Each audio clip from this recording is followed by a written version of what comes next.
Hola, torno a ser jo. Us vull explicar l'últim dels 6 contes per aprendre a ser feliços. Es titula El partit de futbol. Com cada dimarts, a l'hora d'esbarjo, els nens i nenes de quart juguen a futbol al pati. Tot empaitant la pilota, en Max i el Martí xoquen i un d'ells cau per terra. Falta! Falta! M'ha fet falta! S'exclama el Max aixecant-se d'un salt. Sí, home! Ets tu que t'has tirat a terra, trampós! Li retreu el Martí. El partit s'atura uns instants. I com que ningú té prou clar si era falta o no, segueixen jugant. En Max està enfadat i de tant en tant dona empentes a en Martí, que s'hi torna amb alguna puntada de peu. Ei, passeu-me-la, que estic sola! Crida la Mariona, agitant els braços des del costat de la porteria contrària. Aquí! Aquí! Resignada, sap que no li passaran. Sempre xuten els mateixos, pensa indignada. De sobte, en Nelson es troba la pilota als peus i, sense pensar-s'ho gaire, la xuta ben fort i surt desviada fora del camp. Però què fas, burro? Li diu la Laia, que és del mateix equip. Per què xutes si no en saps? Fora! Crida l'Oriol, que surt corrents darrere la pilota per treure-la des de la banda. En Nelson abaixa la mirada avergonyit i tot seguit arrenca a córrer darrere en Jan, que s'escapa tota pastilla amb la pilota als peus. Ell sí que domina. Esclar, com que juga en un club, pensa mentre intenta atrapar-lo sense èxit. Gol! Celebren eufòrics els de l'altre equip quan en Jan marca per tercera vegada. Nelson, que et pesa el cul o què? Li etziba la Laia de nou. Per culpa teva ens han marcat un altre gol. Afectat, en Nelson abandona el partit amb l'excusa que s'ha fet mal al peu. S'afanya a desaparèixer del camp. No vol que els altres el vegin plorar d'impotència, i encara menys la Laia, que segur que se'n riuria. En Martí, tot seriós, es prepara per treure des de mig camp. Ni fent trampes ens guanyareu, el provoca el Max. Ja n'hi ha prou! Ara ho veuràs! Respon en Martí ensenyant-li els punys per intimidar-lo. Encesos de ràbia, tots dos es barallen enmig de la cridòria dels seus companys, que en un tres i no res els han envoltat i els animen com si es tractés d'un espectacle de lluita. Alertats per l'enrenou, alguns nois i noies de sisè se n'adonen i s'hi acosten per separar-los. Què passa aquí? Els pregunta el Roger. Ha començat ell! Respon el Max assenyalant el Martí. Sí, home! Es queixa el Martí. Si t'has passat tot el partit donant-me puntades de peu. Calma, calma, els demana el Roger. Esteu molt enfadats i segur que cadascú té les seves raons. Les baralles són un problema, afegeix la Carlota. Els conflictes es fan més grans i són més difícils de resoldre.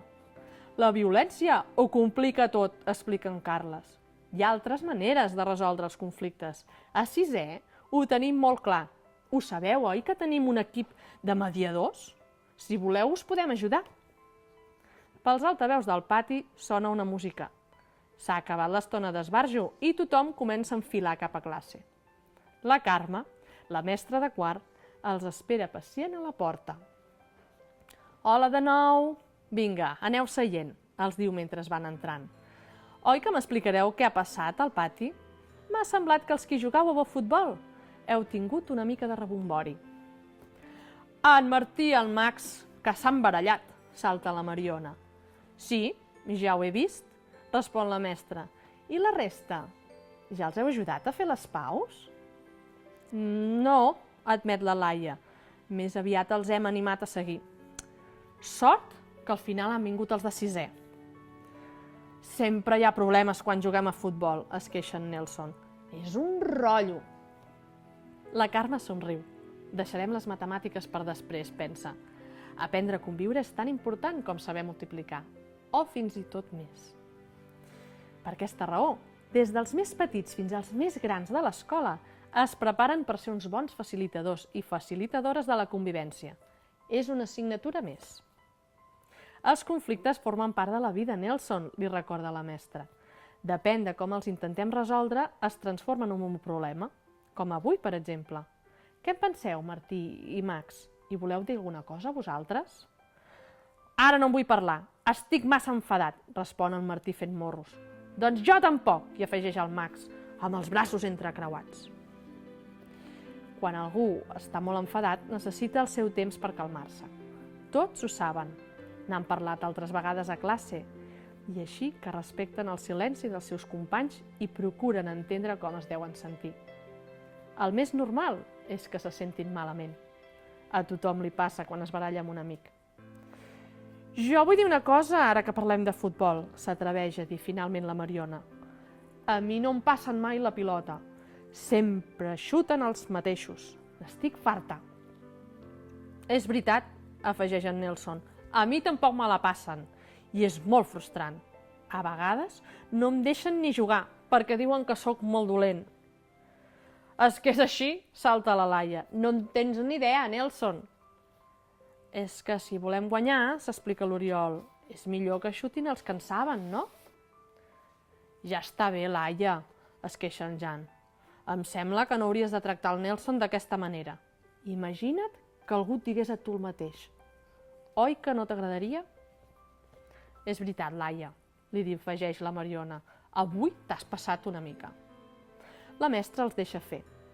Cada dia ho fan millor aquests nanos, pensa. I és veritat, respecten els torns de paraula, s'escolten els uns als altres, parlen d'allò que els molesta i ho fan sense jutjar.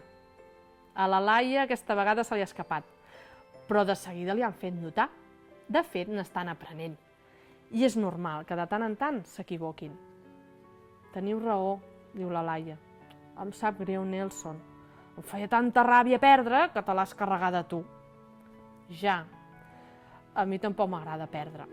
T'entenc molt bé, li respon. Quan has dit que perdíem per culpa meva, m'he enfonsat. Per això me n'he anat del partit. Ho sento molt, Nelson. De veritat, ho sento molt, fa la Laia mig plorosa. No sé què dir. Ja està, Laia, li diu ell. Has dit el que calia. Ara estic molt més tranquil. No ho faràs més, oi? L'entrenador del meu equip sempre diu que el respecte és el més important en l'esport, comenta en Jan. S'han de respectar els companys i també l'equip contrari. Ens diu que hem de jugar per passar-nos-ho bé. És clar que si guanyem estem més contents que si perdem. Però perdre tampoc és tan dolent. Si ho convertim en un repte que ens serveixi per millorar i per superar-nos a nosaltres mateixos.